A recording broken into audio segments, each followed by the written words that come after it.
Welcome to our deep dive. We're going to be taking a look at legal precedents today. It's kind of like stepping back in time, isn't it? It really is. You know, these decisions made years and years ago, even centuries ago, they still have an impact on us today. It's amazing. Yeah.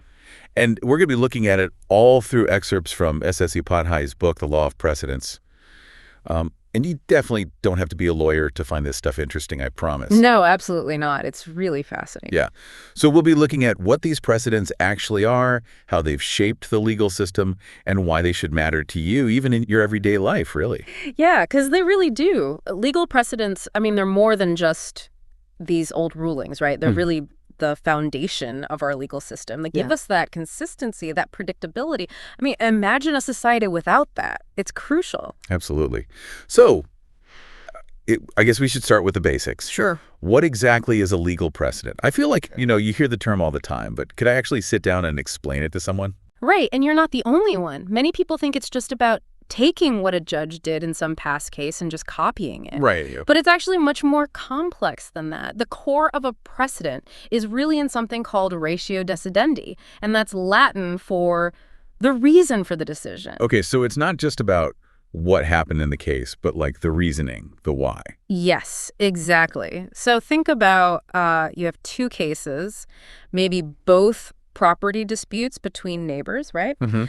On the surface, they could look very similar, but the reasoning the judge uses in each case could be completely different. And it all depends on the specifics, the facts, the legal arguments. So judges are kind of like detectives then? That's a great way to put it, yeah. They're analyzing the evidence, they're listening to all the arguments, Right. and they have to sift through it all to find that core issue. Interesting.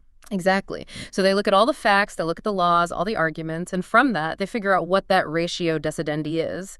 And then that piece of legal reasoning, that becomes the guide for future cases. So it's like putting a puzzle together almost. Yes. Sometimes the pieces fit together in a way you don't really expect. Absolutely. And just like a puzzle, you really need the whole picture, right? If you take legal statements out of context without understanding the reasoning, it can lead to some big misinterpretations. Right, so you have to be careful. Yes. Okay, which brings us to stare decisis. Yes. This is a term that I think is a little intimidating for people when they hear it, It sounds very, but I know it's really central to this whole idea of precedent. It is. Stare decisis means to stand by decisions, and it's really the foundation of legal consistency. What it does is it makes sure that courts follow the precedents set by higher courts or by their own past decisions. So it really promotes predictability and stability when the law is applied. Right, so it's kind of like saying, we've already figured this out, let's not reinvent the wheel. Exactly. Imagine if every single legal issue had to be argued from the very beginning. Oh, gosh. Every time. The legal system would be so inefficient and chaotic. I can only imagine, yeah. So stare decisis really prevents that. Right. And I imagine, for someone going through the legal system, that could cause so much uncertainty, so much frustration if you didn't have this idea. Absolutely. I mean, knowing that there is a precedent in place can help people understand their rights, their obligations, and really approach these legal situations with a little bit more confidence. I think of it as kind of like a roadmap. You can look back at those previous decisions, see how the law has been applied, and that can help predict outcomes and make decisions, informed decisions. Right. And Upadhyay really emphasizes how important that stability is. Yes, he does. He even quotes this legal maxim, those things which have been so often adjudged ought to rest in peace. Wow. Makes precedent sound almost sacred in a way. That's a good point. But Yeah. being honest, the law isn't always black and white, is it? Of course not, no. There are going to be times when precedents seem to contradict each other. And what happens then? I mean, how does that work? That's when it gets really interesting. You're right. The law is rarely simple. And Upadhyay spends a lot of time in his book talking about these more complicated situations, like the hierarchy of precedents. Okay, so there's a hierarchy. There is. So I'm guessing that means not all precedents are created equal? Exactly, yeah. Think of it like a pyramid. Okay. And at the very top, you have the decisions of the Supreme Court. Okay. And according to Article 141 of the Indian Constitution, those rulings are binding on all other courts in India. So what they say goes for the whole country? Exactly. They set the precedent for everyone. Okay, that makes sense. The highest court having the final word. Right. So what comes after that in our little pyramid? So below the Supreme Court, you have the high courts. And their decisions are binding on the lower courts, but only in their state. Right. But they also have what's called persuasive value in other states. So, like, if the Bombay High Court rules on something, it may not be legally binding in Tamil Nadu, but it could still sway a judge. Exactly. It provides valuable insight into how similar issues have been handled. Oh. And even within a high court, decisions made by larger groups of judges have more weight than smaller ones. Okay. And of course, more recent decisions tend to supersede the older ones, especially if they come from a group of judges with equal or greater authority. Okay. And foreign precedents, well, they can provide interesting viewpoints, but they aren't binding in India. Okay, so it's this really complex system with all these levels and factors to consider. Yeah, it's a lot. I'm definitely starting to understand why Upadhyay's book is so valuable, but I can't help but wonder, like, what happens when you have two precedents that seem to completely contradict each other? I mean, how do judges even begin to figure that out? It's a great question, and one we will dive into after a quick break. All right, so we were talking about those times when precedents kind of clash with each other. How do judges handle those situations? Is there like a special rule book for that? Well, there's no specific rule book, no, but there are some pretty well-established principles and conventions that help them out. Like, if you have a smaller bench, let's say a single judge, and they think a precedent set by a larger bench of the same court, maybe earlier, is wrong, they can't just ignore it. Right, so what do? They have to refer the case to a larger bench, and they have to acknowledge that existing precedent. Okay, so it goes up the ladder. Exactly. And then if you have conflicting decisions from two benches that are the same size, usually the more recent decision is the one that's followed. Makes sense. And then, of course, if a high court decision goes against what the Supreme Court has already said, the Supreme Court's interpretation is the one that wins out, always. Right, because they're at the top of the pyramid. Exactly. Yeah. I bet it gets really tricky when you have multiple high courts interpreting things differently, though. It absolutely does. And Upadhyay actually gives a really good example of this in his book. He talks about a case where you had two different high courts, and they came to opposite conclusions on a very similar legal issue. It had to do with property rights. And ultimately, the case ended up going all the way to the Supreme Court, and that's where they sorted it out and set a precedent for everyone to follow. So the Supreme Court is like the ultimate referee. Exactly. They get the final say. That's interesting. So you have these conflicts, but then they actually lead to a clearer understanding of the law. You got it. That's pretty cool. But I'm curious, are precedents ever like totally overturned? They can be, yeah, but it's not something that happens lightly. You see, judges, they really understand how important stare decisis is, that idea of sticking to what's already been decided for consistency and stability. So overturning a precedent is a big deal, and it only happens when there's a really good reason, like maybe the earlier decision was just wrong, or it's outdated, or maybe it just doesn't fit with how society sees things anymore. So it's not just about disagreeing with a past ruling. It's got to be something more significant. Exactly. There needs to be a good reason to change things up. Upadhyay highlights a case where there was this old precedent, and it had to do with personal injury claims.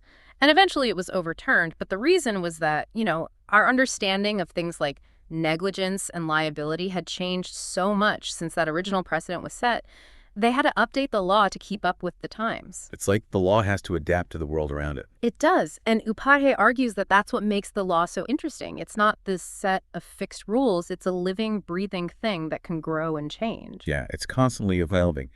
This whole discussion about precedents has really made me think differently about the legal system. I used to think of it as just rules, kind of dry and unchanging, but now I see how dynamic it really is. These precedents are shaping everything around us. I agree. It's been great exploring this with you. Upadhyay's book really gives a great look at how these precedents work, their history, how they've changed over time. And for anyone listening, if you want to learn more, definitely check out The Law of Precedents by S.S. Upadhyay. It's really insightful and easy to understand. I completely agree. It should be required reading for anyone who wants to know how our legal system really ticks. Yeah, how it works, how it changes, and really how it affects our lives. Absolutely. It's amazing. But we're not all lawyers or legal scholars, right? We're not reading these legal books every day. So for someone like me, just a normal person who wants to be informed, why should we care about understanding precedents? That is a great question. And it's something Upadhyay addresses in his book. He argues that even a basic grasp of how precedents work is really important for anyone who wants to understand and engage with the legal system. Whether you're involved in a legal battle yourself, following a big court case, or just trying to understand the world around you. So it's not just about winning court cases. It's about understanding how this whole system functions. Exactly. Like, understanding precedents can actually help you figure out what might happen in legal situations. So let's say you're working on a contract, right?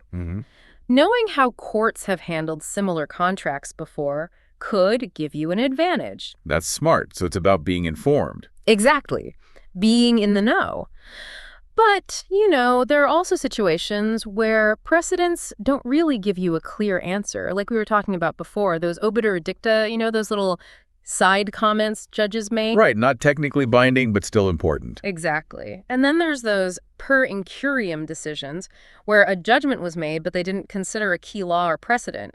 Upadhyay points out that these can create a lot of confusion because they're not technically binding, but they're out there. So it can be kind of a minefield? Sometimes it feels that way, but Upadhyay also mentions that some legal decisions don't actually create precedents at all. Like, you have your interim orders and your consent orders. Right, so what are those? So an interim order is like a temporary thing. Okay. A court issues it while a case is still going on. Okay. It's just to keep things as they are, prevent something bad from happening while the case is sorted out. It's like a pause button. Exactly. And consent orders, those are agreements between the people involved in the case, and the court just kind of signs off on it. And those don't set precedents either, because they're based on that agreement, not the judge's interpretation of the law. Wow, there's a lot to this whole world of precedents. I can definitely see why people spend their whole careers studying them. It's really complicated. But it's good to know there are resources like Upadhyay's book to guide us. Absolutely. And remember, law is always changing.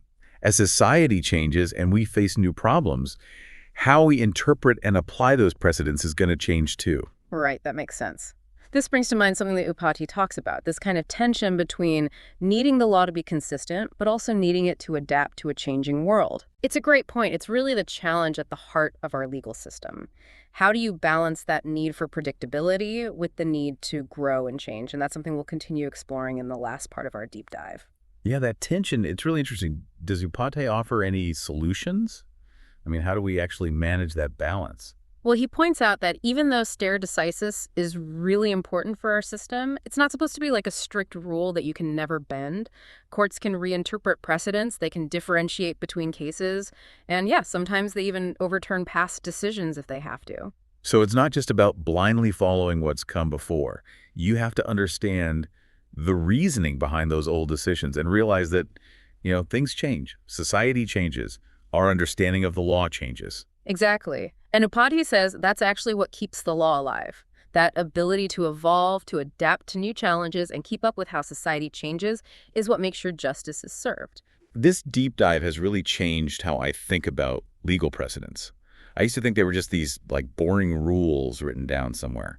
But now I get it. They're dynamic, they're powerful, and they affect us all in big ways. It's been great talking about this with you. Upadhyay's book really takes you on a journey through the world of precedents. It really does.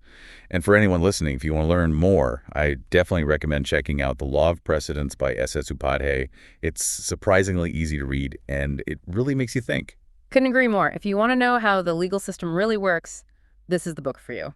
Yeah, how it works, how it adapts, how it affects all of us.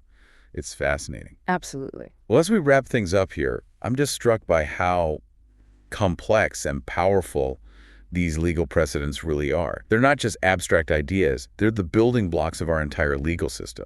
They connect the past and the present, and they'll continue to shape the future. And the better we understand them, the better equipped we are to engage with the law, whether we're facing a legal issue ourselves, keeping up with a big court case, or just trying to be informed citizens. So to everyone listening, keep learning, keep asking questions, and keep exploring this fascinating world of law. And as Upadhyay reminds us, the law is always evolving to meet the challenges of a changing world.